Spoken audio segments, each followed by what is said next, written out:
Hello friends, welcome to Goyla classes. आज हम बात करने वाले हैं हरियाणा से संबंधित इंपॉर्टेंट न्यूज़ के बारे में। एनजीटी जो हमारी नेशनल ग्रीन ट्रिब्यूनल जिसका हेड ऑफिस दिल्ली में है, उन्होंने हरियाणा सरकार को फटकार लगाई है कि गुरुग्राम और न्यू डिस्ट्रिक्ट के आसपास का जो अरावली माउंटेन का रेंज का जो एरिया है, वहां पर इलीगल माइनिंग की एक्टिविटीज काफी लंबे टाइम से चल रही हैं और आफ्टर सेवरल कंप्लेंट्स, बहुत सारी कंप्लेंट्स के बावजूद भी हरियाणा की सरकार वहां पे कुछ नहीं कर पा रही है। तो डिटेल में बात करते हैं यहाँ पर एक्चुअल में हुआ क्या है। देखिए, national green tribunal hit out at the Haryana government. Haryana सरकार को उन्होंने फटकार लगाई है कि उनका हरियाणा सरकार का जो एक्शन टेकन रिपोर्ट है, एक्चुअली एक्शन टेकन रिपोर्ट क्या है कि हरियाणा सरकार ने क्या क्या एक्शन लिए हैं इलीगल माइनिंग को रोकने के लिए। तो एनजीटी ने कहा कि आपकी जो एक्शन टेकन रिपोर्ट है उसमें एक्चुअली में कोई एक्शन लिया ही नहीं गया है, आपने कुछ किया ही नहीं है। क्योंकि अगर आपने कुछ किया होता, हरियाणा गवर्नमेंट को उन्होंने कहा कि आपने कुछ किया होता तो वहां पर जो इलीगल माइनिंग है वो आपकी रुक पाती। अब ये जो मुद्दा उठा है, ये उठा क्यों है? एनजीटी देखिए एक जो केस था उसको डिस्कस करा था नेशनल ग्रीन ट्रिब्यूनल, जिसमें रिथोज विलेज है आपका गुरुग्राम डिस्ट्रिक्ट के अंदर, वहां पर इलीगल माइनिंग की एक्टिविटीज जो है उसके ऊपर केस डिस्कशन चल रहा था। तो वहां पर ही जो एनजीटी है उन्होंने कहा कि despite the repeated direction by the tribunal NGT की तरफ से कई बार ये डायरेक्शन दी गई है हरियाणा गवर्नमेंट को to reinforce sustainable sand management guidelines, जो कि 2016 वाली हैं, और उसके अलावा बात करें enforcement and monitoring guidelines for the sand minings 2020 वाली हैं। ये जो गाइडलाइंस है ये सैंड माइनिंग और इलीगल माइनिंग को रोकने का काम करती हैं। तो ये गाइडलाइंस 2016 और 20 के अंदर इशू की गई हैं। तो एनजीटी कह रहा है कि ये जो गाइडलाइंस आपको इशू की गई है, जो गाइडलाइंस इशू की गई थी उसको आप इन्फोर्स नहीं कर पा रहे हैं। इस तरह से एनजीटी ने हरियाणा सरकार को कहा है ताकि वो जो इलीगल माइनिंग है उसको रोक पाए। और हरियाणा सरकार का क्या पक्ष है? हरियाणा सरकार कह रही है कि उन्होंने एनजीटी को इन्फॉर्म किया है कि हमने एक चीफ सेक्रेटरी द्वारा एक कमेटी बनाई गई है, जो कि 7 मेंबर कमेटी है, जिसका नाम है अरावली रेजुविनेशन बोर्ड, ARB के नाम से इस कमेटी को जाना जाता है। और इसमें जो डीसी है, डिस्ट्रिक्ट कंसर्न डिस्ट्रिक्ट, जैसे कि गुरुग्राम की बात करें, वहां का जो डीसी है वो इस कमेटी के हेड है और वो डील कर रहे हैं कंप्लेंट जो हो रही है, कंप्लेंट्स आ रही है इलीगल माइनिंग की, या फिर maintaining coordination between the concern department, उनके बीच में, या इकोलॉजिकल बैलेंस को करने में, प्रिवेंट करने में, इको सेंसिटिव जोन को प्रिवेंट करने में ये कमेटी काम कर रही है। खैर, एनजीटी का पक्ष यही है कि आप लोगों ने कोई भी काम नहीं किया है और जो वहां पे इलीगल माइनिंग चल रही है उसको रोकने का आपको काम करना चाहिए। अब एनजीटी इतनी सख्त रुख क्यों अपना के बैठे हैं, या फिर एनजीटी क्यों हरियाणा सरकार को फटकार लगा रही है? देखिए, अरावली कॉरिडोर है, अरावली वाइल्ड लाइफ कॉरिडोर है। कॉरिडोर ये आपको नजर आ जाएगा कहाँ से?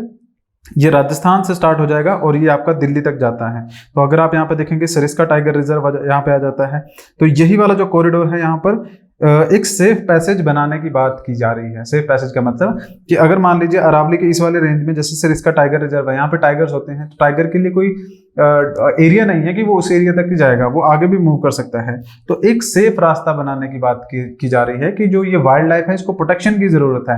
अगर इस तरह से इलीगल माइनिंग चलती रहेगी तो ये जो जानवर होंगे वो कहाँ जाएंगे? पेड़, क्योंकि पहाड़ों को काट काट कर अगर माइनिंग करते रहेंगे तो जानवरों का तो घर वहां पे खत्म हो जाएगा, तो उनके रहने की कोई जगह नहीं बचेगी। इसलिए ये जो अरावली कॉरिडोर है ना, ये बहुत ज्यादा इंपॉर्टेंट कॉरिडोर है, क्योंकि ये राजस्थान और हरियाणा के बीच में एक बैरियर का काम करता है, इसको जोड़ने का काम करता है, और साथ में ये एक ऐसा इको सेंसिटिव जोन बनाता है जहां पर इस हिस्से में, क्योंकि बहुत ज्यादा पेड़ तो नहीं है अगर राजस्थान की बात करें, हरियाणा की बात करें, लेकिन यहाँ पर आपको ये अच्छा खासा जो अरावली माउंटेन रेंज है उसके पास जो हरी भरी हरियाली है, पेड़ पौधे हैं, इको सेंसिटिव जोन जो है वो नजर आ जाएगा। उसको प्रोटेक्शन की बात जो है एनजीटी कर रहा है, और एनजीटी ने कई बार गाइडलाइंस इशू की है हरियाणा गवर्नमेंट को, लेकिन हरियाणा गवर्नमेंट ये काम करवाने में असफल रही है। खैर, सरकार का पक्ष कुछ और है, एनजीटी का पक्ष कुछ और है। हम बात करें नेशनल ग्रीन ट्रिब्यूनल के बारे में, तो नेशनल ग्रीन ट्रिब्यूनल की एस्टैब्लिशमेंट जो है ये आपका नेशनल एजेंसी है, मतलब देश की सर्वोच्च एजेंसी है जो कि इन तरह की जो इलीगल एक्टिविटीज है माइनिंग की या फिर एनवायरमेंट प्रोटेक्शन की, उनके ऊपर जो काम करती हैं। तो 2010 के अंदर under the national green tribunal act 2010 के अंदर ये आपकी इफेक्ट में आई थी और तब से ये काम कर रही हैं। ये एनजीटी जो है इसके अंदर एक चेयरमैन होता है, एक चेयरपर्सन होता है, उसके अलावा मिनिमम 10 मेंबर हो सकते हैं या फिर मैक्सिमम 20 मेंबर्स हो सकते हैं, इसी के बीच में इसकी संख्या जो है रहती है। इसका काम क्या है कि इसका काम ये है कि इन्वायरमेंट प्रोटेक्शन और कंजर्वेशन ऑफ द फॉरेस्ट जो है उन सब पे काम करना, जो भी आपके लॉज पास हुए हैं उनको इन्फोर्स करवाने की कोशिश करना सरकारों से, जो अलग अलग स्टेट गवर्नमेंट है, और कोई भी अगर मान लीजिए कहीं पर भी कोई बड़ा प्रोजेक्ट स्टार्ट होता है तो वहां पर एनजीटी की परमिशन रिक्वायर्ड होती है, जहां पर पेड़ काटे जाते हैं या फिर इन्वायरमेंट को किसी तरह से नुकसान पहुंचाया जाता है तो एनजीटी की परमिशन लगती है, तो वो परमिशन देना, डिस्पोजल करना, केसेस के बारे में केसेस को सुनना और उनका डिस्पोज करना, ये सब काम एनजीटी का है। इनिशियली अगर देखा जाए तो एनजीटी का जो हेड ऑफिस है वो दिल्ली में है, और यहाँ पर जो 4 जगह हैं यहाँ पे प्रपोज किया गया था कि यहाँ पर आपके जो एनजीटी के ऑफिस वो बनाए जाएंगे।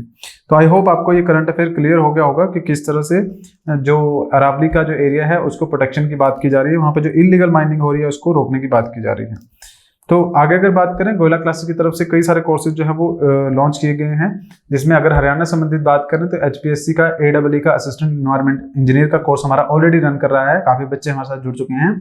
टीओ की बात करें तो वहां पर भी बहुत सारे बच्चे हमारे साथ जुड़े हुए हैं। एचपीएससी 2024 को टारगेट करते हुए हमारा कोर्स लॉन्च हुआ है, वो भी ऑलरेडी चल रहा है। तो इन सब कोर्सेज की जानकारी के लिए आप हमारी साइट पे विजिट कर सकते हैं, जो कि goilaclasses.com के नाम से है। तो आज के लेक्चर में फिलहाल इतना ही है, धन्यवाद।